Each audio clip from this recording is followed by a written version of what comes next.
What it do, what it do, what it do. Another episode on Therapy Hub brought to you by AMTV Canada, hosted by yours truly, moi. Today I want to talk about something that's going on, just to sum into one series for the next few episodes, and that is Life Incarcerated. But right now I'm going to go into the States. We're going to do Canada as well, but first I want to go to America, specifically California, okay? Because there the sentences and the death row is in true effect. And there's one video I'm going to show you there where there was a man convicted of 226 years in prison. Now I know what some of you are saying, right? You're saying, look, if he got 226 years in prison, he must have deserved it. You know, he took another life, etc. Now, in this case, it's true, but not in every situation.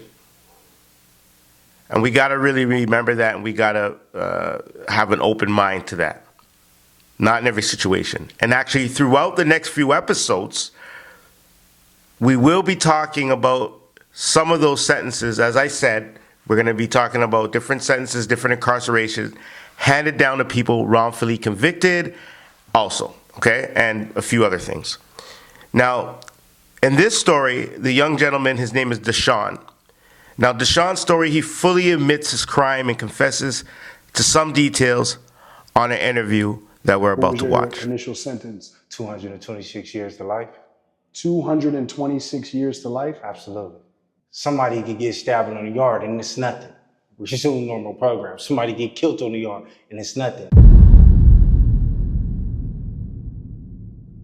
Now, first and foremost, what's your name and where are you from? My name is Deshawn Dorsey. I'm from San Diego, California. How long you been down? 9 years. If you don't mind me asking, and feel free to skip over the question, but what are you down for? Murder, first degree murder. You currently have a date? No, I don't. What was your initial sentence? 226 years to life? 226 years to life? Absolutely. How do you arrive at that number? Just the different enhancements with it, the other different charges, attempted murder, that's what all led up to that, just the gang affiliation. Gotcha. What gang were you affiliated with? Oh, from West Coast, 30s. Okay. Is there anything you could speak to in terms of what happened that specific day? How old were you, first of all? I was 20 years old. Around what happened was just, it wasn't even a spare of the moment. My mindset was on something. I felt that at that time, I was avenging my brother that lost his life, Jason Coney. And I felt that I was justified, So, of course, in my mind, I felt it was okay to, go out there and look for somebody that looked like me and basically take something from somebody else's. Now, you didn't know this person? No, not at all. Just a random act, and you thought that would make you feel better? Absolutely. Did it? Nah. And at the time, in that state of mind, who I was then, yeah, it made me feel good because I told myself this narrative, like, yeah, I did that, And then when the things hit the fan and I had to start to reflect and look at it, it wasn't even that.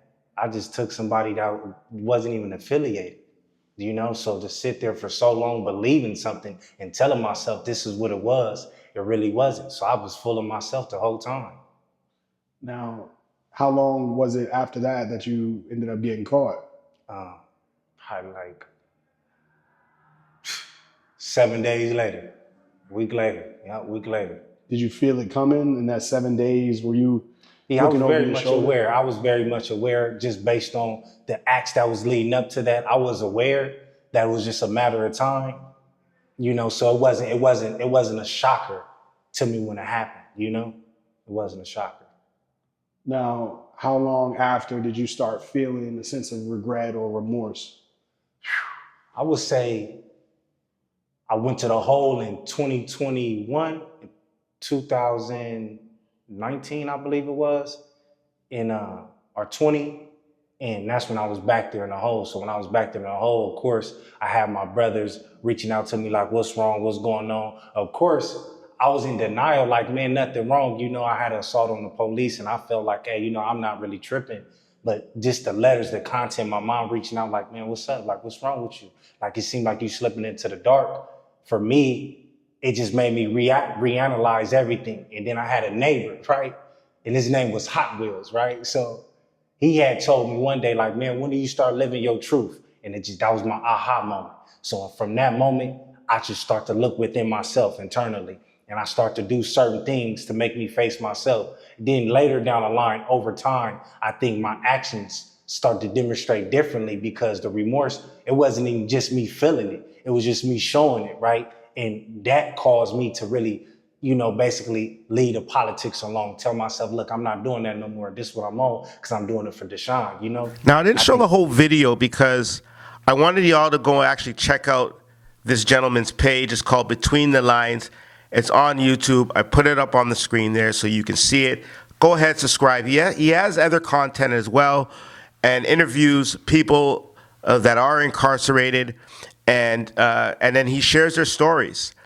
But the most important thing is that this gentleman Between the Lines is a nonprofit organization. So he's actually doing this as a community engagement, as a community project. He's going out there and he's just letting these guys get their stories heard. And I think that's so important. And, you know, shout out to Between the Lines. Comments in the box. Let me know what you think about this. Yeah, I had 5 execution dates. And my last execution date, the attorney forgot to get a state of execution. And the law in the state of California is if they don't execute you by 12 midnight, 12:01, the state has to schedule a new execution 30 days prior to that day. So I was able to call him the next day and tell him, man, what happened? I was supposed to die yesterday. And he said, oh my God, I forgot. What's up, man? What's going on? How are you? Fine, how are you? I'm doing well. I'm doing well. What's your name? Michael. Michael. So, Michael, tell us what brings you here today, man. Well, I'm homeless, so lost my wife a year ago, and now I'm just sitting here trying to get myself back on my feet. Yeah, man, I'm sorry to hear about that, man. Yeah. So I know we actually know each other for not quite a bit, but like for a little bit of time now. Like what, a month now? A couple months? Now, yeah. Okay, cool. And we've been talking about a lot of things, about getting our life together and things and having goals. Do you remember anything that we spoke about, or? One of them was about the drugs and how it cleaned up your life. So it's done pretty good for me. So I'm not doing as much as I used to do anyways. But one step at a time is what you can do. Is that's all you can do. Baby steps. Nice. It'll all come out good for me.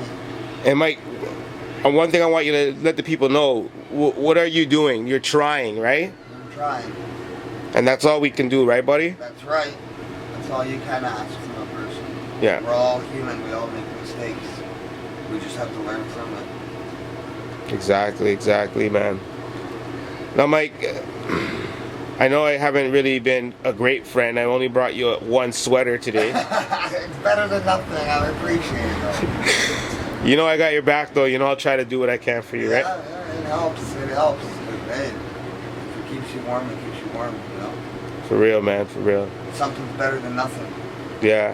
How about blankets? You have any blankets? No, that I don't. Okay, I have some blankets. I will bring you blankets today. Are you going to be here today? Okay. I will put it on the film so people know I'm not capping or bullshitting. Yeah. Maybe like I'm full of shit. Fuck. No. I'm here. If I'm not here, I'm down the street. I'm not too far from here.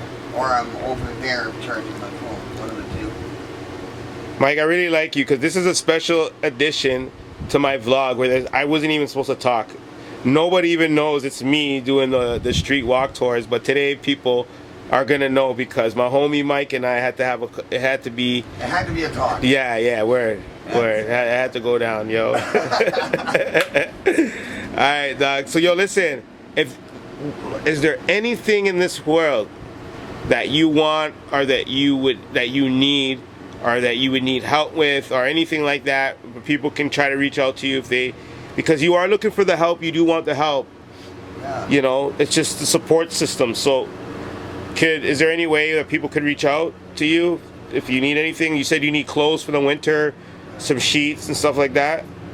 Is there any way anybody can reach out, or if they want to reach out to me, is that okay? Yeah, that's fine. Yeah? Okay, cool. So I'll get them to reach out to me, DM me, and then so y'all heard that, right? You can DM me, and we'll get you some stuff we get some stuff for Mike from y'all, man. All right, Mike. Any shout outs, bro? Hey, everybody keep their chin up. That's for sure.